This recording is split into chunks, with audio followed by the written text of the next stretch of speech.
Governor, getting back to the ICE situation, we've all seen what has been going on in Minneapolis. And if that kind of activity comes to Ohio, whether it's Springfield or one of the cities, do you have anything you contemplate doing to keep it from descending into what we've seen? Do you plan to talk to the citizens of Ohio about peaceful protest? Do you plan to talk to the administration about being less aggressive with bystanders? I mean, it sounds like you've talked to the police, but they talked to the police in Minneapolis, and we've seen what happened. What have you learned from Minneapolis that you think you could use here to prevent it from happening here? Well, I think that, first of all, will I message this? Yes, of course. I will talk about the importance of all of us following the law, respecting people who want to protest, respecting people who want to video what's going on. I will be very, adamant about that, and I certainly will talk about that. I think that's what a leader is supposed to do. Second, it is important what our police do and what they don't do. We are not charged with enforcing the law in regard to this. So, but our job remains, whether it's the city police, the county sheriff, or the highway patrol. Our job is to keep the peace, and our officers will be involved in doing that, and doing that the best that they can.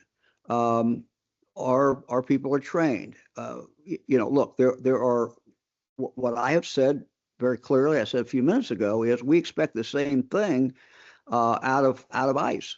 We expect the same behavior out of ICE as far as how you deal with people. We will be there, but the execution of whatever the plan is by ICE, that's theirs to do. But we expect them to follow the law, and we expect them to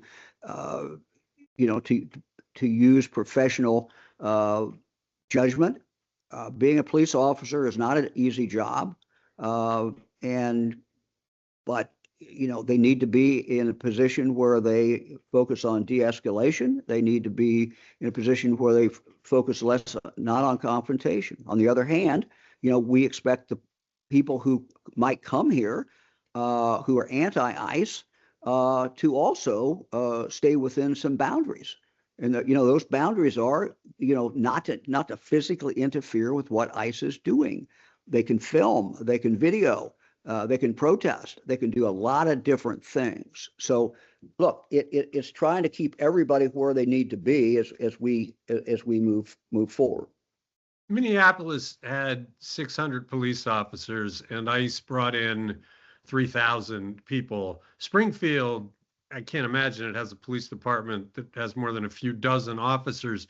Do you feel like you'll have enough police, Ohio-based police, on the ground to do what you're talking about doing? Yes, I do. I mean, Springfield's a pretty big department. I don't know how many hundred they have, but it's a lot bigger than that. Okay. Look, it's a city, and we have the sheriff in there as well. We've got the Ohio State Highway Patrol.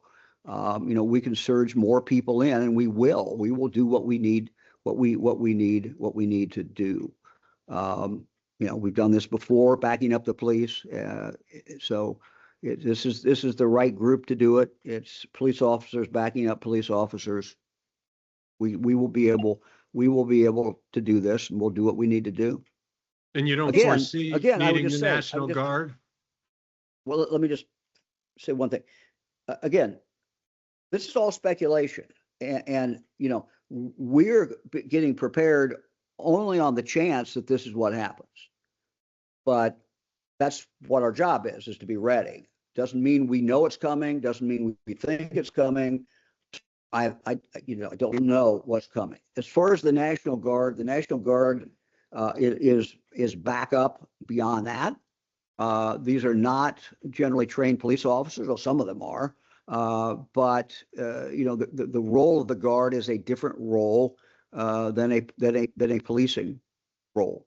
We've had the guard presence when I've been asked by mayors of different cities in Ohio at different times to have the guard come in and to be a presence there, but they would not be involved in any kind of active policing.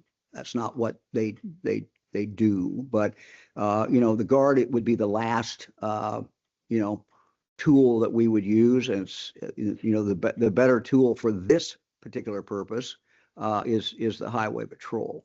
The guard has a great purpose, but this anything having to do with policing, I think you turn first to the patrol. All right, forgive me for staying on this, but our readers made clear that this was the number one topic they wanted us to ask you about. So sure. We've done what our readers wanted. Yeah, Bob, go ahead. Yeah, sure. I just want to ask one follow-up there. Has ICE given you any sense of if they deployed it to Springfield, how many agents or officers they would bring in? No. Or do you expect them to? Well, I think we will know if they tell us they're coming in. We will certainly ask the question, how many people are coming in? Okay, thanks. And one thing I think that some people sometimes miss, local police, and at least I can speak in Ohio, regularly works with federal officers.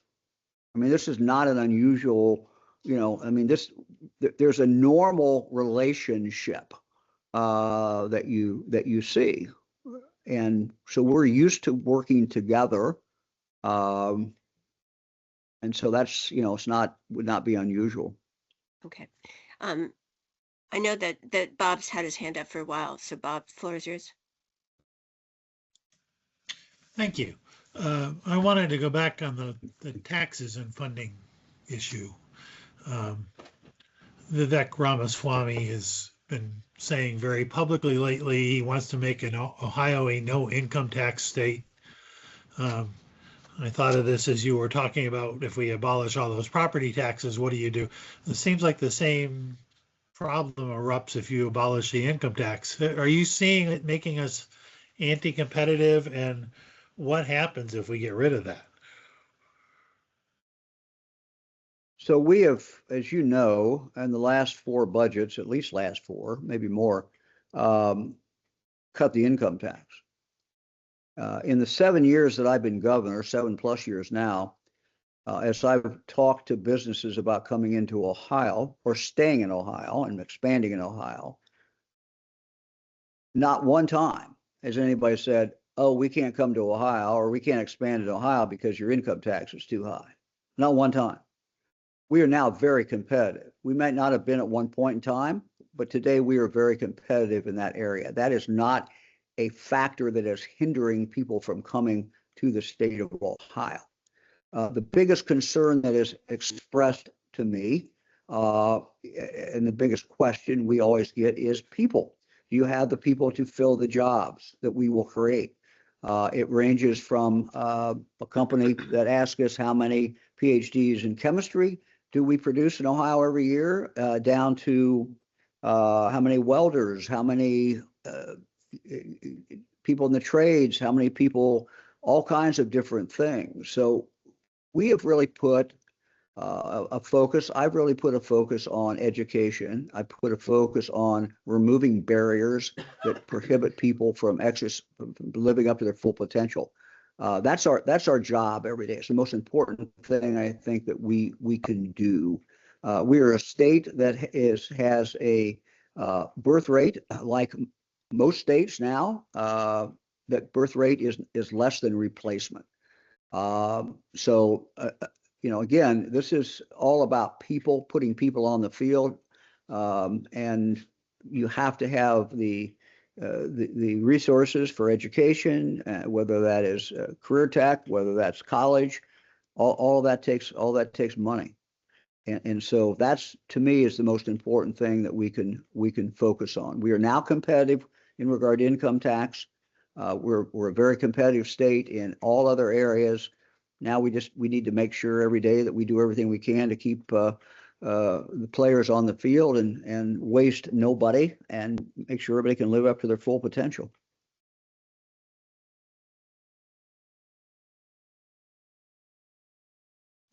Bob, did that answer your question? Okay.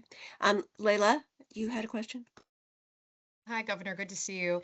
I have a question about redistricting, but actually I wanted to first ask a question, piggybacking off of Chris's question. You had said, Governor, that local law enforcement regularly works with federal law enforcement and that they have a pretty good working relationship when they are in those circumstances. But you also said that the role of local law enforcement isn't to carry out ICE's mission, but to keep the peace. We have obviously seen violence in Minneapolis, brought upon the citizens there who are peacefully protesting at the hands of ICE agents. So do you think it's possible that keeping the peace might mean protecting citizens from that kind of violence and intervening on their behalf? Well, I don't anticipate a confrontation between ICE and our local police. But what I do say is that, you know, our police, our highway patrol, you know, are well trained. We expect ICE to be trained as well. We expect them to use best police practices as well. That's what we expect. And I will continue to say that. I'll say that to anybody. We expect them, if they come in here, to follow normal policing practices. I mean, look. I've dealt with this my entire career, close to 50 years, going back to when I was a county prosecuting attorney. There is nothing more important in regard to police agencies and police officers than training. Training. There's protocols. Our people will follow those protocols. We expect ICE to follow them as well. This is just good. I'm not talking about anything unique. This is just basic policing and following good practices. Right. And there are standards, and there are things that you do and things that you do not do. Right. And we've seen ICE not following those standards in Minneapolis. So Well, I'm guessing that's a concern of yours if they're coming here next. Well, look, I mean, if you, the Ohio State Highway Patrol, just to give you an example, their protocol is never to stand in front of a car. Okay, don't stand in front of a suspect's car or someone you're trying to deal with. Never get in front of their car, because nothing good can happen. It's dangerous for the officer. Could be detrimental to the person driving. Same thing is, our law enforcement officers, our highway patrol are told, do not reach. If you're trying to control somebody, you do not reach through and they're in the driver's position, you do not reach in through the window. That's not a good practice. So there are standard practices that are pretty uniformly understood among law enforcement officers, how you deal with certain situations. All those, we expect ICE to follow them as well. Okay. My other question involves redistricting. You had in the past publicly promised that if Ohio voters had defeated issue 1 in 2024, that you would do anything in your power to pass another redistricting reform plan based on the Iowa system. But you hadn't done it. Why did you not follow through on that promise? Look. I don't think that's quite accurate. I've been very vocal about this. Anytime I've ever been asked about it, I've stated that we should follow, what Iowa has done, or some version of what Iowa's done. I don't have it takes money to put an initiative on the ballot. You have to go out and pay people to get signatures, and that's how it's done. I don't have the resources to do that. I can't do that. I would hope that the legislature would do that. Now, I don't know if there's an appetite in the legislature to do that or not, and to put that on the ballot. But to me, it's the way for us to move beyond the every decade, and sometimes more than once a decade, battle over this. The appeal of the Iowa plan is it takes politics out of it. You are not allowed, the map drawer is not allowed to look at data indicating voting patterns.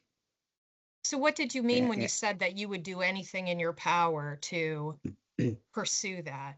Well, there's nothing else I can do other than use the bully pulpit of the office of governor and say that this is a thing that we need. I believe that is in the best interest for us as a state to do. That's what we can do. That's what I can do. I don't have the ability to go out and raise millions of dollars and to get this on the ballot. There's two ways it gets on the ballot. Either the legislature puts it on, or you do it by initiative where you gather enough signatures and you get on the ballot.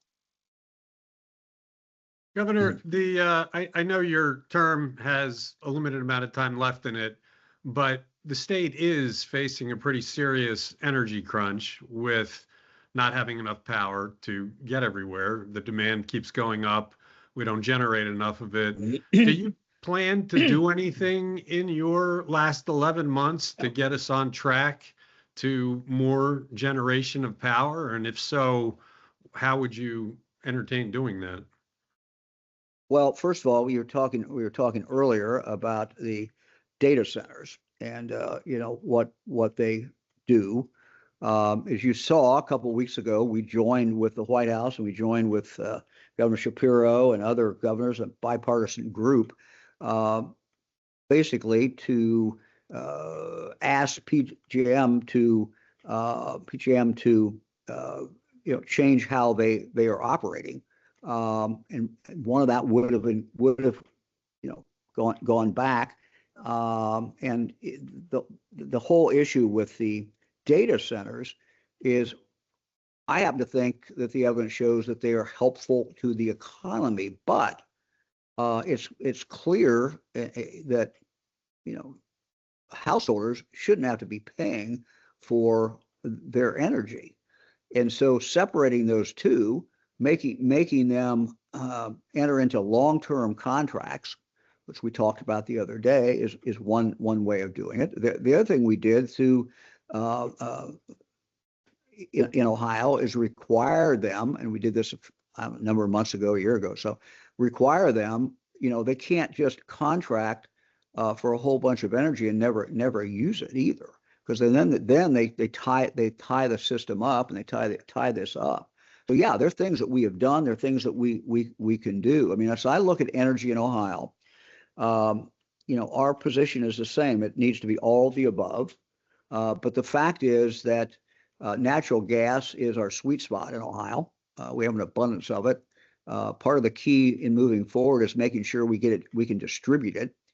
Jobs Ohio came forward with a $100 million fund that they have now created to assist in regard to energy. That money can be used for a number of things, but one of the things it could be used for example, is if you need the pipeline to go to a certain place and it doesn't economically quite work, that money could be used to pay the last miles in regard to a pipeline. It would go create jobs in part of Ohio that maybe doesn't have access now to that natural gas. So natural gas is going to continue to be our spot, our sweet spot. I think in the long run, nuclear is where this country is going. It's where the world is going. The cost today is prohibitive, but we do have several models that are taking place in this country to develop the small nuclear facility. I think that's what you're going to see. Ohio is in a kind of a unique position in regard to the feedstock for nuclear with Piketon. There's not a lot of discussion about it, but federal government has come in with a very significant amount of money to the company that is in Centrus. The company is in Piketon. And that is going to be it is the best source of enriched uranium that we have, because it's all U.S. It's a U.S. company. It's located right here in not only in the United States but in Ohio. So nuclear, we're going to play a significant role in nuclear as this gets rolled out over the next few decades. Oops, sorry. It looks like Mary Kay, you have a question? Yeah. Hi, Governor. Thank you so much for coming to talk to us. Sort of following up on a utility related theme. what steps, or are you at all worried about the threat of cyber attacks relative to like our utilities, gas, electric, water? That's just a big fear I have. I feel like the next war is going to be fought with cyber attacks, kind of knocking us out. And so I wonder, does Ohio take steps to sort of shore up against that, if at all possible? Yeah, I mean, the PUCO is, it monitors that and requires certain things from different utility companies. And the utility companies obviously have a very, very serious vested interest in doing that. I mean, I agree with you. I think it is a real challenge. I don't have anything unique that Ohio is doing other than being vigilant and, other than the utilities being vigilant as well. Thank you. Tom, go ahead. We have about 5 minutes. I understand. left This in the won't meeting. take but a minute. Thank you. Governor, in terms of legislative programming for this session, do you anticipate your administration introducing or sponsoring or framing a capital improvements bill, and which is traditional in even numbered years? And if so, do you anticipate it will include additional appropriations for professional sports facilities?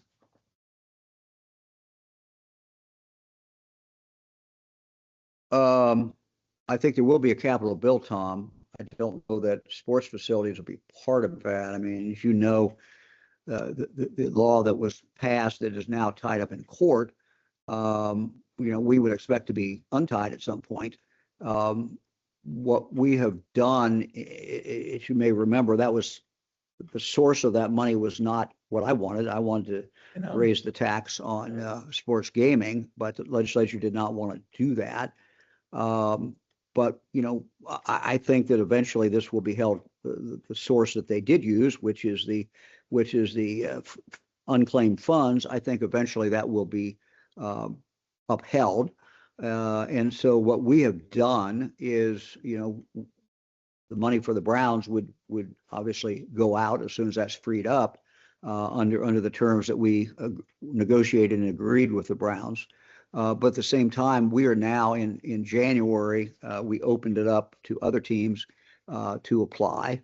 And, with the end of January, then we'll see who all has applied and then try to make some determinations about when that money can go out. I mean, the whole idea was to not have taxpayers, directly paying for sports stadiums. That was one of the things that I wanted. I want to get that off our budget, and that would include getting it off the capital budget as well as the regular budget. So I would not, envision sports stadiums really being a part of that capital budget. Now, is it possible that a local legislator puts a little league field in there or something? Well, yeah, I think so, and you'll probably see stuff like that, but not in, not minor league baseball or not major league baseball or not soccer. I just don't think that's gonna happen. I think there's,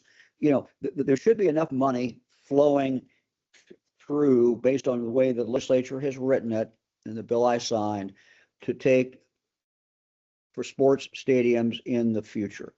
And whether people want, you can debate whether that's good or bad. I happen to think it's okay.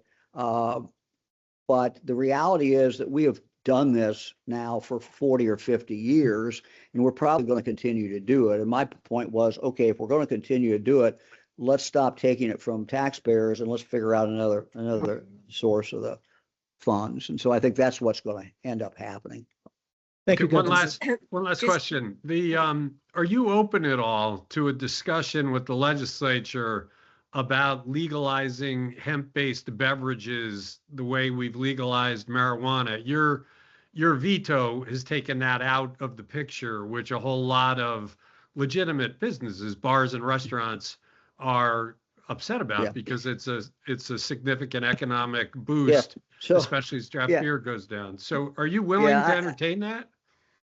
Look, I'm willing to talk about anything. I don't think I'm going to be in favor of that, but I'm willing to listen. I'm willing to talk. I would point out to, and look, these are small businesses. I get it.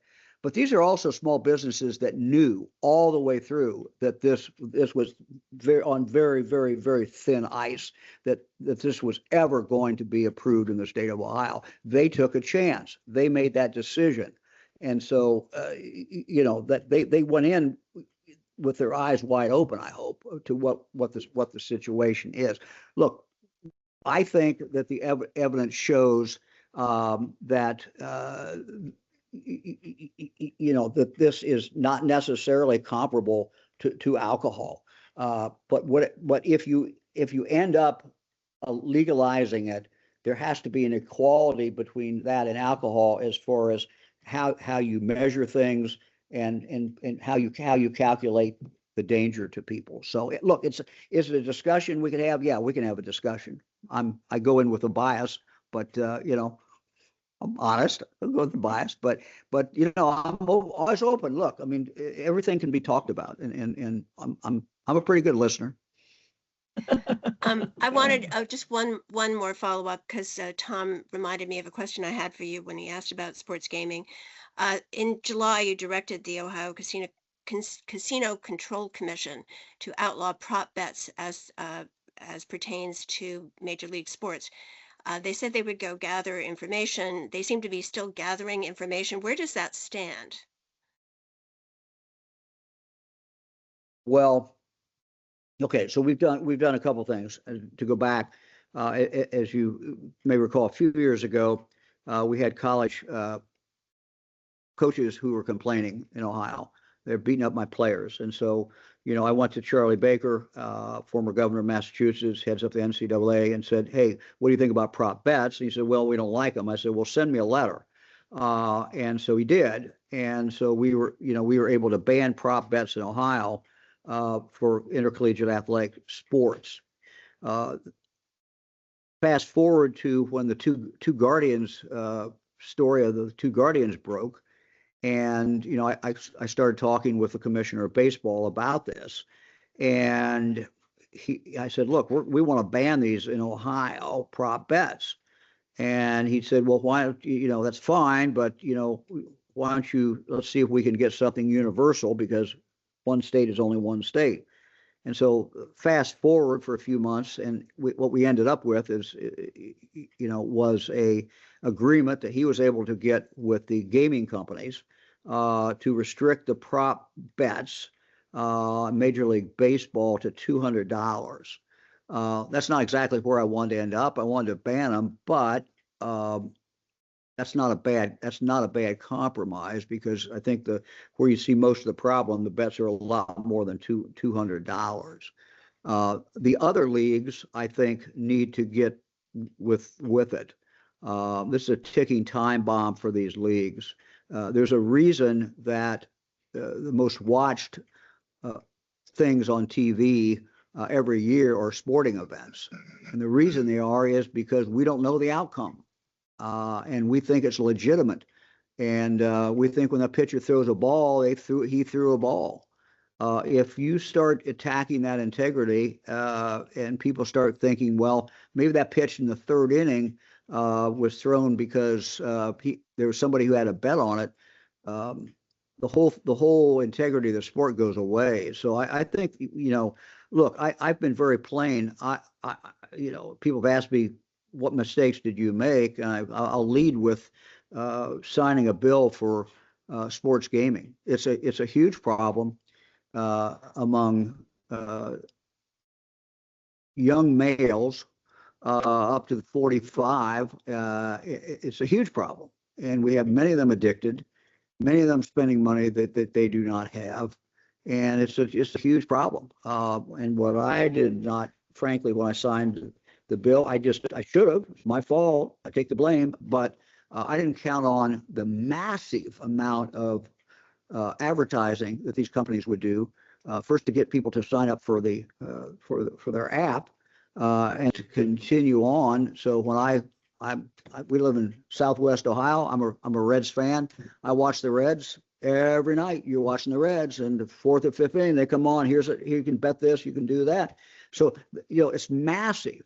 And so, we have we're in this country, we're addicting a huge number of young people, particularly young males. So it's a huge problem. So, any control we can get over this and anything that we can do, we should be doing. We spend about $6 to $7 million a year on help for people with sports gaming problems. The challenge is reaching them. That's the problem. They now have it. They now have it here. They got it right here. They don't have to go to a casino. They don't have to go anyplace. They got it right here. It's a huge problem. Well, I Thank you, certainly Governor. agree on that. But thank you so much for your time. We really, really appreciate it. And best of luck to you in the intervening 11 months of your term. Yeah. Well, thank you. I'm taking some grandkids up to see the Cavs tonight, so I'll be up your way. So. And look, All right, next drive year, feel safely. free to come back and visit again. Yes. Thank you all. Appreciate it. Thank you, Governor. Thank you. Thank you. Thank you.